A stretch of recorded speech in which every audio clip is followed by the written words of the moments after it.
Et voilà, c'est parti, 31 minutes. Allô. Bonjour à vous. Salut les amis. Salut la famille.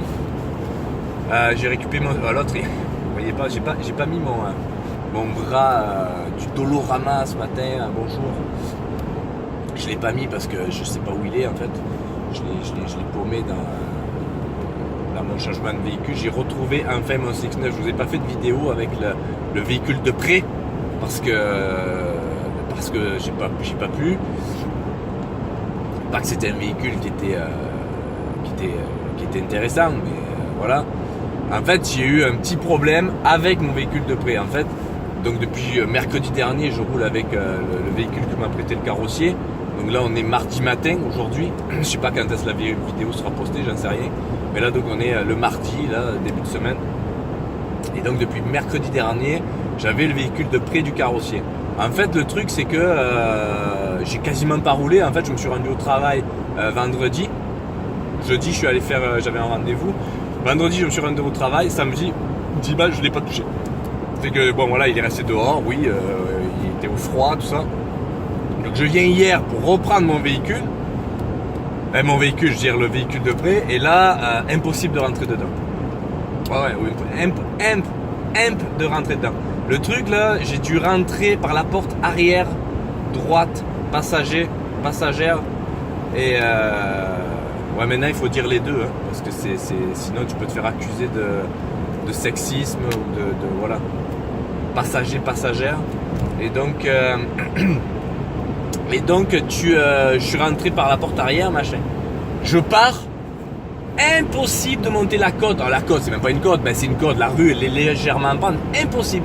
J'ai mis 10 minutes. J'ai fait tout ce que j'ai pu pour pouvoir monter la côte. J'ai fini par monter la côte. Je prends la route. La voiture était sur des œufs. Mais quand je vous dis des œufs là, la voiture elle faisait comme ça. La voiture elle était pas là en fait. La voiture elle volait. Elle était pas là pantoute et tout. En fait, je me dis là, je peux pas continuer dans ce véhicule. Je vais au carrossier. Je me range jusqu'au carrossier. Là j'explique, il me dit bah écoutez on va vous changer le véhicule de près et tout, pas de problème, machin, tout ça. On s'excuse, nanani nana. Le gars, c'est pas sa faute, c'est pas sa faute, je veux dire, ça arrive à tout le monde des mauvaises journées. Le gars, pour me faire l'échange du véhicule, comme la porte elle était barrée, il sort par la porte côté passager, il bloque la porte avec les clés dedans. Il ferme la voiture, moi j'avais mon cellulaire, j'avais toutes mes affaires, j'avais tout dedans. Fait que là, obligé d'appeler son gars avec le kit de débarrage, machin et tout. Moi, les gens, ils m'appelaient, ils me cherchaient. Allô, Florent, t'es où, machin et tout. J'étais là, j'étais pas là, en fait. Parce que je pouvais pas répondre. Bon, ça aurait duré un peu plus longtemps et j'aurais fini par faire un appel avec le téléphone du carrossier. Mais bon, là, je savais que, tu sais, j'ai vu le gars, il était en train de débarrer la bagnole. Je me suis dit, bon, voilà, il va pas en avoir pour 2 heures, après, c'est ça. Puis même le gars, il avait l'air pressé, il allait pas me garder sur le feu pendant 20 minutes. Fait que bon, voilà. Fait que là, je change de véhicule. Et je repars au travail, machin, hier, c'était vraiment... Et tout ça pour vous dire, bon, les pneus du Rogue, c'était un Rogue, Nissan Rogue 2013, 80 000 km. Pas nécessairement une mauvaise voiture en soi, je pense. Mais bon, c'est un véhicule de près. C'est que c'est un véhicule de près, 80, 85 000 km, je pense, un véhicule qui doit faire beaucoup de ville, on va dire, parce que c'est pas... tu vas pas porter ta voiture si je vais pas porter ma voiture en carrosserie à Montmagny, moi, tu sais. Fait que c'est ces gens qui doivent avoir des véhicules de près pour leur permettre de faire leur vie pendant les jours que leur véhicule est au carrossier. Fait que 80-85 000 km de ville, c'est pas pareil qu'un véhicule qui a 80-85 000 km mais qui fait Québec-Montréal tous les jours. Pas pareil du tout sur la mécanique, les trucs là. Après, en lui-même, le véhicule, ouais, franchement, il avait pris un coup de vieux, le truc. Mais bon, je veux dire, c'est un Rogue, c'était sûrement un Rogue en plus, finition de base. Véhicule quand même 2013, ça fait 7 ans. Bon, 6 ans, pardon. Bon voilà, il n'y a pas à crier non plus. Mais alors, par contre, les pneus, ils étaient finis, ils étaient rincés. Les pneus, ils étaient vraiment rincés. Oublie, les pneus, il n'y avait pas de pneus en fait. Les pneus, ils n'étaient pas là en fait. Les pneus avant, ils étaient, mais finis. Bref, je me suis rendu jusqu'au carrossier, heureusement. Mais c'était vraiment, je te dis, il y a quelqu'un. Je suis pas là pour m'envoyer des fleurs ou quoi, mais je veux dire par là. Quelqu'un qui n'a pas l'habitude un peu d'un véhicule qui part en traverse et de rattraper un véhicule ou quoi, c'est moi des fois je m'amuse à le faire pour m'amuser, tu sais. Sérieux, il se plantait mais sévère quoi. Tu mets ça dans une ma tante là qui a jamais eu la sensation d'un véhicule qui partait en travers, tu sais, comme ça. oublie ça. Le véhicule, il faisait ça même en touchant pas le volant. Forcément, j'avais une roue arrière, la roue arrière droite qui était restée bloquée. Je sais pas si je l'ai dit, je me rappelle plus. Si je l'ai dit, vous me le direz dans les commentaires que je me répète, que je commence à avoir Alzheimer. Bref. Voilà, en fait le truc c'est que quand le gars il change le véhicule sur son parking pour me faire l'échange de véhicule, je me rends compte que le pneu arrière droit était bloqué. C'est-à-dire qu'en fait j'ai fait Stoneham Charlesbourg avec un pneu arrière bloqué. Super.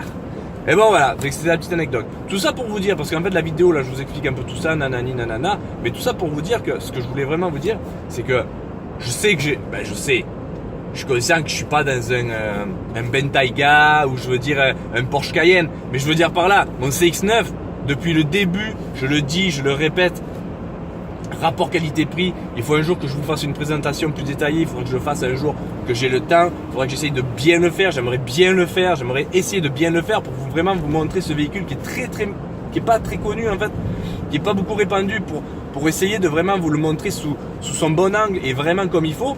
Un jour je vais essayer de le faire, probablement peut-être plus quand il fait des beaux jours parce que là c'est des fois faire la présentation machin, il fait froid dehors, il neige et tout, le véhicule est pourri de toute façon. Là il est propre, là j'avoue j'ai un véhicule, il n'a pas été aussi propre comme ça depuis depuis cet été en fait que je l'avais nettoyé. Fait que ça c'est au moins le point positif, j'ai vraiment l'impression de retrouver un véhicule qui est quasiment intérieur neuf. Et d'ailleurs je salue les maîtres carrossiers quand même qui ont fait super taf, la porte elle est nickel. Le truc si c'était pas la mésaventure, mais bon ça c'était pas de sa faute. Et il faut bien comprendre que le gars c'est un indépendant, il a sa flotte de véhicules. Et même si j'ai eu des petits aléas, je préfère faire travailler des gens comme ça, même si c'est pas moi directement qui les fait travailler parce que c'est mon assurance. Je vais pas revenir sur ma péripétie, mais bon bref voilà. Et donc le gars il a une petite flotte de véhicules qui est à lui et c'est sûr qu'il va pas prêter aux gens des véhicules, je veux dire de l'année, tout le temps, nickel, machin et tout, c'est normal, je veux dire je peux comprendre et c'est comme ça. Et voilà. Et en fait tout ça pour vous dire que là je retrouve un véhicule qui est vraiment nickel, il est propre de chez propre, on dirait qu'il est neuf mon véhicule tout ça, et donc je remercie les maîtres carrossiers à Charlesbourg pour leur service et leur travail. Voilà. Tout ça pour vous dire que donc mon CX-9 un jour il faudra vraiment que je vous fasse une présentation digne de ce nom, que je vous le montre un peu, même si c'est pas un véhicule haut de gamme, c'est pas un truc, c'est badgé Mazda, c'est pas badgé Porsche, BM, Allo, non du tout, Mazda, les gens ils me disent ouais mais Mazda on s'en fout.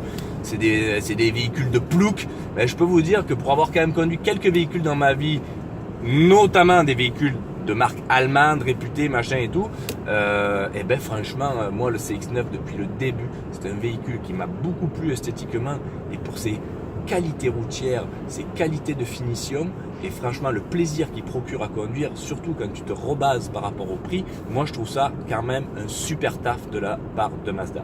Voilà, fait que c'était la petite vidéo de ce matin pour vous dire que je suis vraiment content d'avoir retrouvé mon Mazda, mon CX-9, donc j'ai passé quelques jours avec ce véhicule d'occasion, mais qui était de près. Sérieux, tu te rends compte que au niveau de la tenue de route, au niveau de l'insonorisation, au niveau du toucher de conduite, au niveau de tout ça, sans déconner, ils ont quand même placé la barre très haut Mazda, sans rire. Et j'y reviendrai un jour, donc justement dans ma présentation, quand on pense, et je finirai là-dessus, quand on pense notamment au prix et aux solutions qu'ils adoptent pour arriver à ce résultat.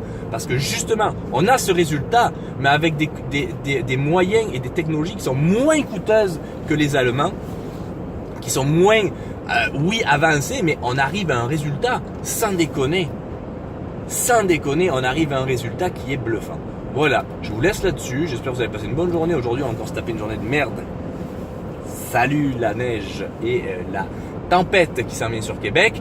Je pense qu'elle est prévue un peu plus pour la fin de journée. Mais ça commence un petit peu à tomber des petits flocons. Voilà, donc passez une belle journée, amusez-vous bien au volant, hein, parce que quand il y a de la neige sur la route c'est toujours très amusant, on ne fait pas de dinguerie, attention, hein, on reste toujours prudent, mais c'est vrai que conduire des fois quand il y a une petite accumulation de neige c'est quand même super plaisant. Fait qu'amusez-vous bien avec vos petites voitures, je salue d'ailleurs ceux qui ont des boîtes méca encore, amusez-vous bien, parce que les boîtes méca sous la neige il n'y a rien de mieux, j'avoue, ma blonde en a une encore, une Mazda 3 boîte méca, et j'avoue que c'est le top. Fait que voilà, passez une belle journée, amusez-vous bien. à bientôt pour une autre vidéo sur la Laurentienne. Bye bye.